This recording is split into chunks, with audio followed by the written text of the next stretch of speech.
This is an illustrated audiobook, Muhammad, His Life Based on Earliest Sources by Martin Lings. Chapter 3, Quraish of the Hollow. Another of the most powerful Arab tribes of Abrahamic descent was Quraish, and about 400 years after Christ, a man of Quraish named Qusay married a daughter of Hulayl, who was then chief of Quzawa. Hulayl preferred his son, Quraish was outstanding amongst Arabs of his time, and on the death of Hulayl, after a fierce battle which ended in arbitration, it was agreed that Qusay should rule over Mecca and be the guardian of the Kaaba. He thereupon brought those of Quraish who were his nearest of kin, and settled them in the valley, beside the sanctuary, his brother Zuhra, his uncle Taim, Maksum, the son of another uncle, and one or two cousins who were less close. These and their posterity were known as Quraish of the Hollow, whereas Qusay's more remote kinsmen settled in the ravines of the surrounding hills and in the countryside beyond, and were known as Quraish of the outskirts. Qusay ruled over them all as king, with undisputed power, and they paid him a tax every year on their flocks, so that he might feed those of the pilgrims who were too poor to provide for themselves. Until then, the keepers of the sanctuary had lived round it in tents, but Qusay now told them to build themselves houses, having already built himself a spacious dwelling which was known as the House of Assembly. All was harmonious, but seeds of discord were about to be sown. It was a marked characteristic of Qusay's line that in each generation there would be one man who was altogether preeminent.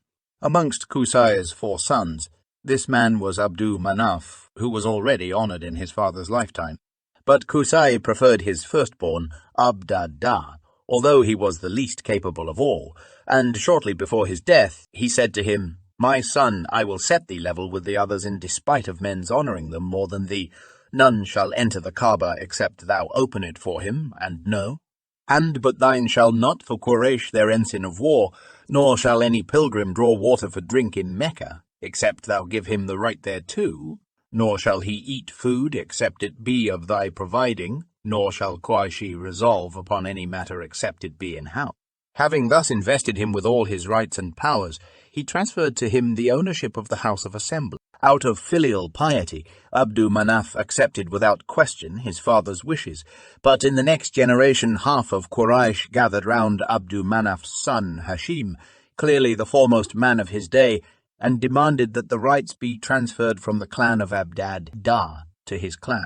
Those who supported Hashim and his brothers were the descendants of Zuhara and Taman, and all Qusay's descendants, except those of the eldest line. The descendants of Maksum and of the other remoter cousins maintained that the rights should remain in the family of Abdad. Feeling rose so high that the women of the clan of Abdu Manaf brought a bowl of rich perfume and placed it beside the Kaaba, and Hashim and his brothers and all their allies dipped their hands in it and swore a solemn oath that they would never abandon one another, rubbing their scented hands over the stones of the Kaaba in confirmation of their pact. Thus it was that this group of clans were known as the Scented Ones. The allies of Abd-ad-Dah likewise swore an oath of union, and they were known as the Confederates. Violence was strictly forbidden, not only in the sanctuary itself, but also within a wide circle round Mecca, several miles in diameter, and the two sides were about to leave this sacred precinct in order to fight a battle to the death, when a compromise was suggested, and it was agreed that the son of Abdu Manaf should have the rights of levying the tax and providing the pilgrims with food and drink, whereas the sons of Abd-ad-Dah should retain the keys of the Kaaba and their other rights, and that their house should continue to be the House of Assembly. Hashim's brothers agreed that he should have the responsibility of providing for the pilgrims.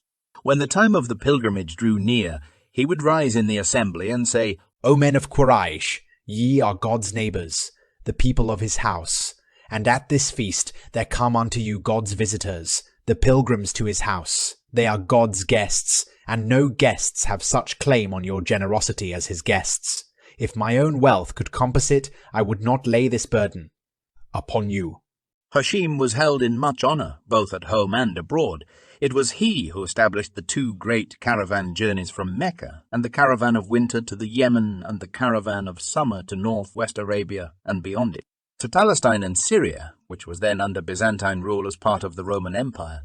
Both journeys lay along the ancient incense route, and one of the first main halts of the summer caravans was the oasis of Yathrib, 11 camel days north of Mecca.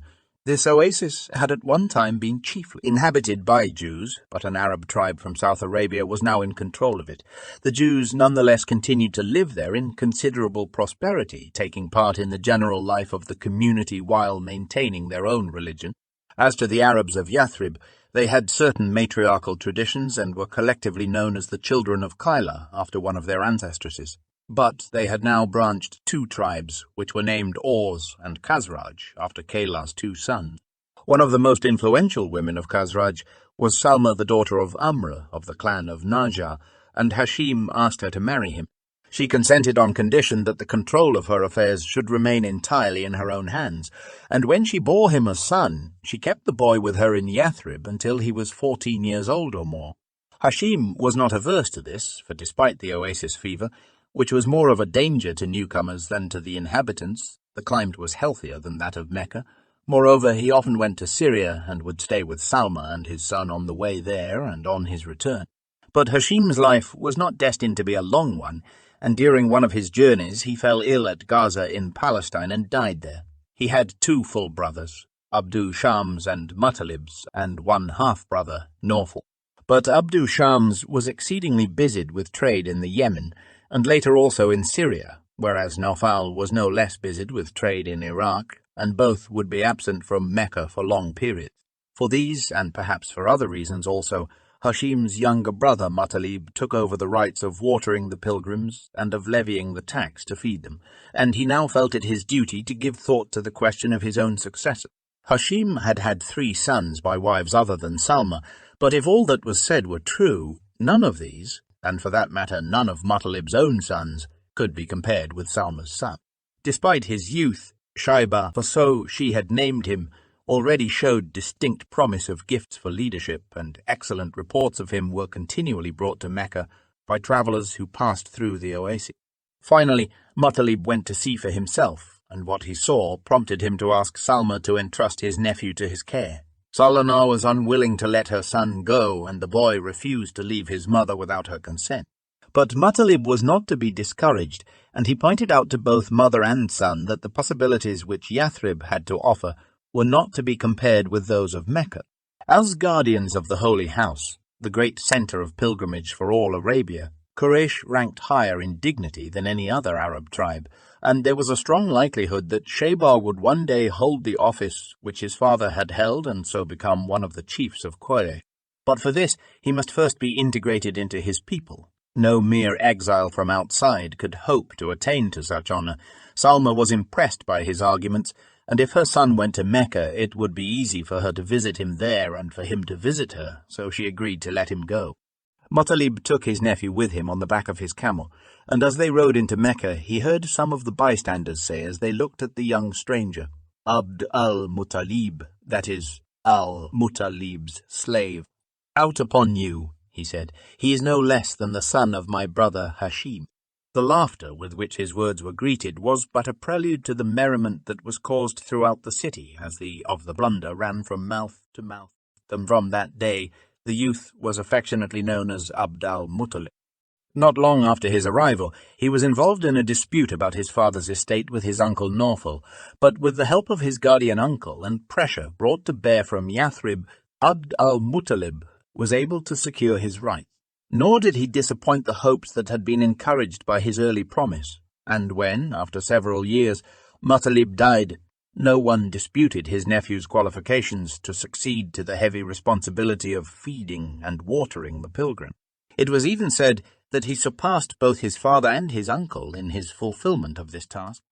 End of episode 3. Thank you for watching. Please don't forget to like and subscribe.